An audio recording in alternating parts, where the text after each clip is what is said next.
Plongeons au cœur de la cellule, une véritable usine en activité. À l'intérieur, des organites s'activent, le noyau commande, les mitochondries produisent de l'énergie, le réticulum emballe les protéines, et ainsi de suite. Mais ces machines microscopiques ne pourraient rien faire sans des éléments encore plus petits. L'eau, les protéines, les ions, les glucides. Ce sont les constituants chimiques de la cellule. Les vraies briques de la vie. Reste avec moi pour découvrir le monde caché de la chimie du vivant. Avant d'entrer dans les détails, faisons une vue d'ensemble des constituants chimiques de la cellule. On les classe en deux grandes familles, les constituants inorganiques, ce sont principalement l'eau et les sels minéraux, aussi appelés ions. Les constituants organiques, ils se répartissent en quatre grands types, les glucides, les lipides, les protéines, et les acides nucléiques. Dans la suite de cette vidéo, nous allons explorer la structure et les rôles de chacun de ces constituants au cœur de la cellule.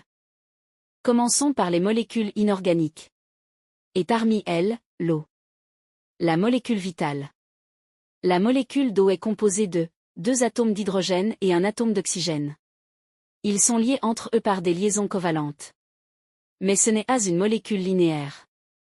Les 2 atomes d'hydrogène forment un angle de 104,5 degrés avec l'atome d'oxygène. La molécule d'eau est une molécule polaire, et c'est ce qui lui confère des propriétés exceptionnelles. Étant donné que l'oxygène est plus électronégatif que l'hydrogène, il attire davantage les électrons vers lui. Cela crée une répartition inégale des charges, une charge partielle négative du côté de l'oxygène, et des charges partielles positives du côté des 2 hydrogènes. Résultat, la molécule d'eau fonctionne un peu comme un petit aimant, avec 2 pôles. Cette polarité influence fortement le comportement de l'eau dans le milieu cellulaire. Elle explique notamment sa capacité à interagir facilement avec d'autres molécules polaires ou chargées, qu'elle va entourer et dissoudre.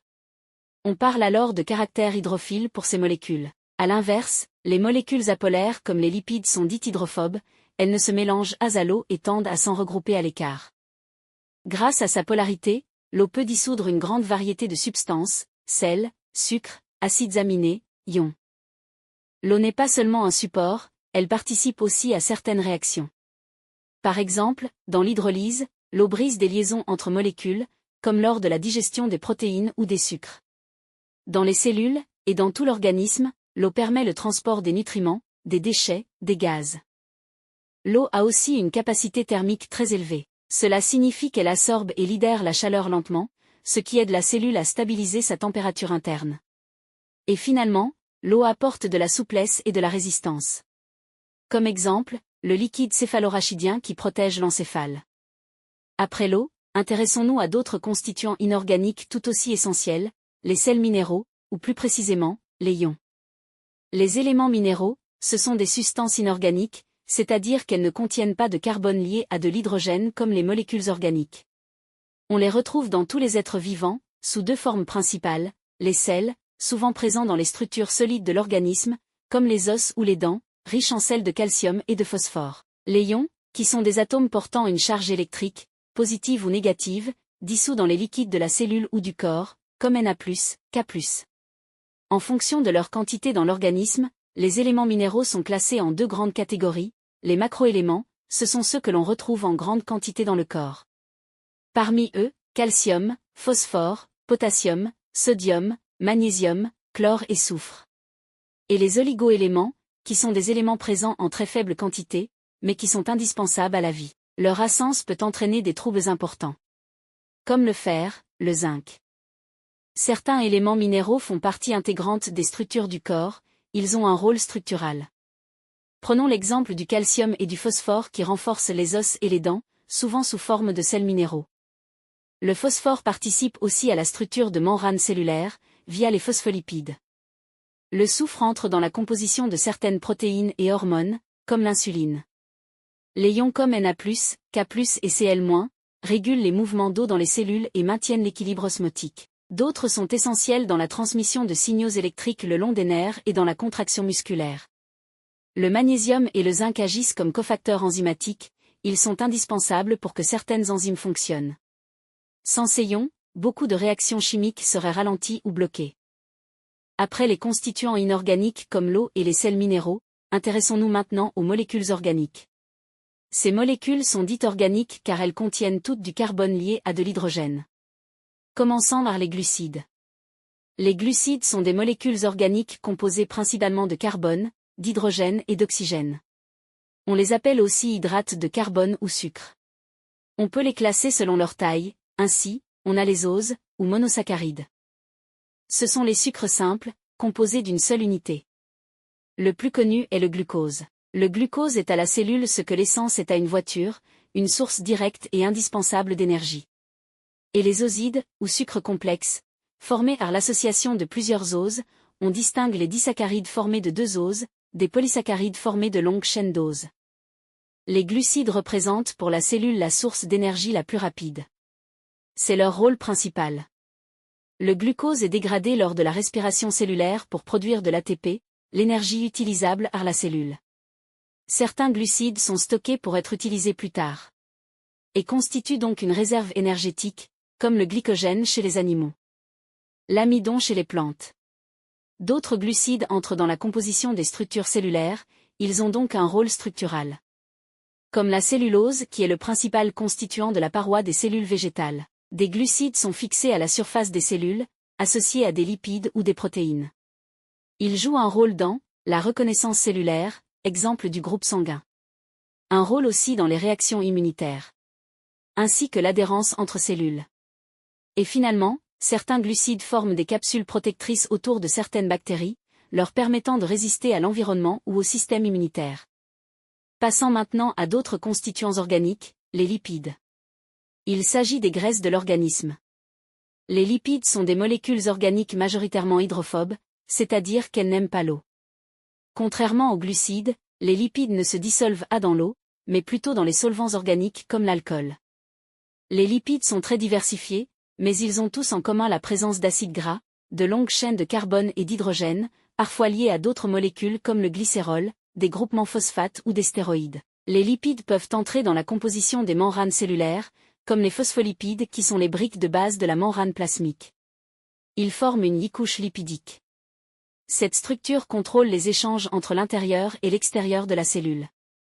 On y trouve aussi du cholestérol, un lipide qui stabilise la membrane et régule sa fluidité.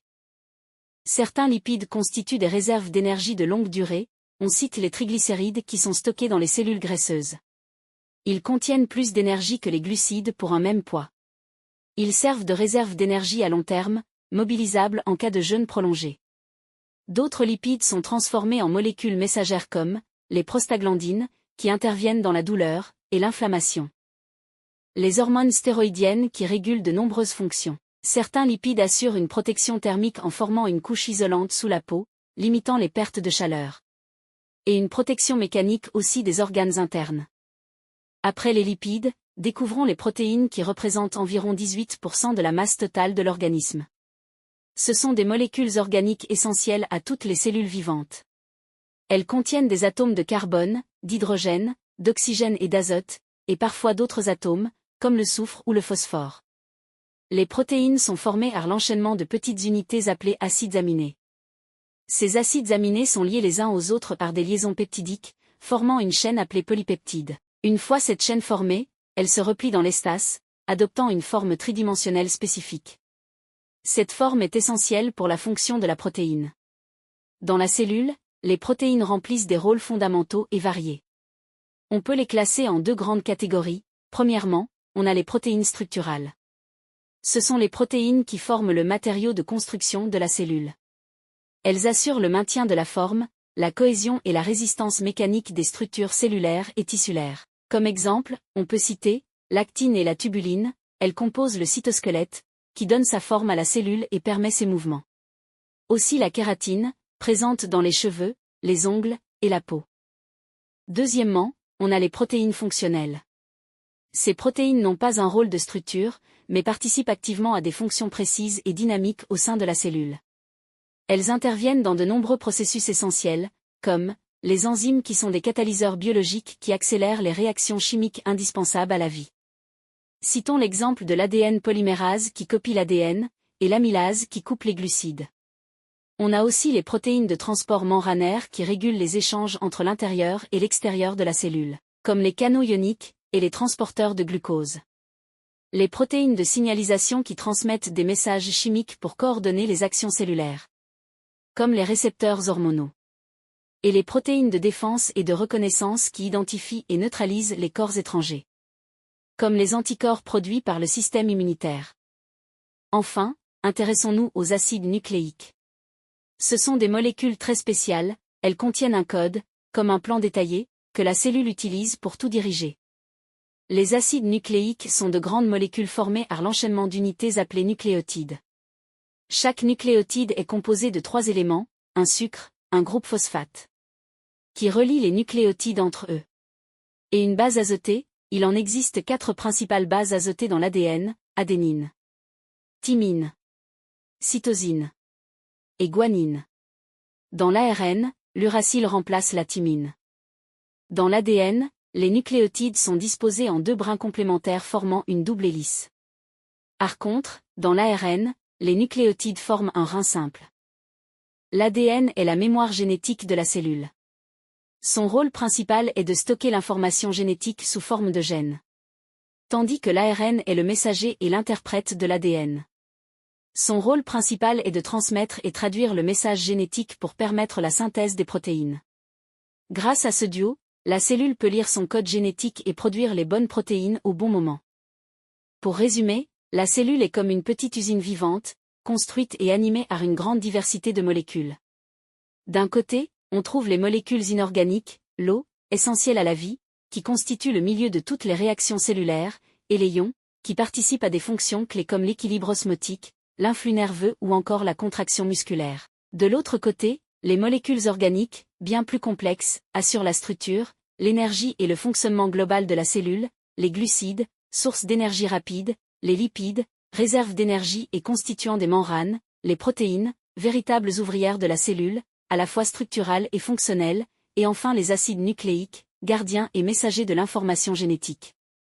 Chaque catégorie a son rôle, mais c'est leur interaction harmonieuse qui rend la cellule vivante et fonctionnelle. Merci d'avoir regardé cette vidéo. À bientôt pour d'autres découvertes du vivant.